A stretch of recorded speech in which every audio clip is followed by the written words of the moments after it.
In liquid biopsies, a lot of information can be obtained, just like a metastatic biopsy. The ARV7 test is one piece of that information derived from the AR variants, either protein or RNA expression, but there's a wealth of additional genomic information in the blood through these cell-free DNA assays, circulating tumor plasma assays, and circulating tumor cell assays. Some of the most compelling data in prostate cancer are the DNA repair defects, and about 10 to 20% of men have germline or somatic mutations in BRCA1, ATM, BRCA2, and other homologous repair enzymes.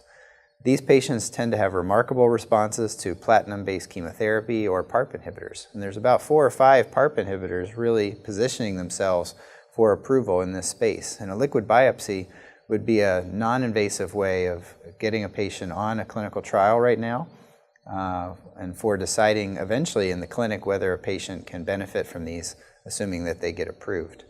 The other novel approach to treating men with prostate cancer is through immunotherapy.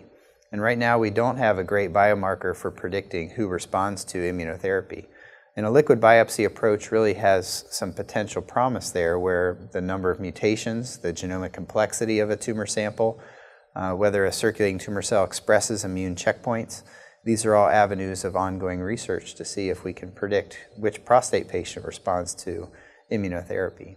A number of other biomarkers can be ascertained in the liquid biopsy through cell-free DNA sequencing. As I mentioned, if I have 100 patients with prostate cancer, every one of those patients' profile genomically is different.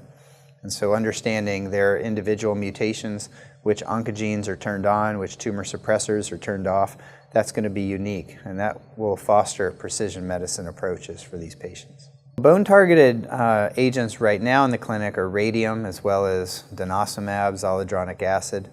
The vast majority of patients tend to benefit from these in terms of preventing skeletal events, fracture, pain, and improving survival, particularly with radium-223. There is a need to really stratify patients based on response. Some of the bone markers in the circulation can help with that. For example, alkaline phosphatase is a bone marker that tends to be associated when elevated with a greater benefit with radium. Right now, these bone-targeted therapies are used widely without a predictive biomarker, and there are ongoing efforts to really quantify, using a liquid biopsy, whether a bone marker or a bone pattern of spread is going to be predictive of these bone-targeted therapies. This is an area of active research.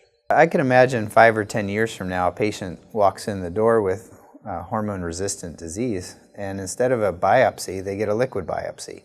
It's a blood draw. It's a non-invasive test.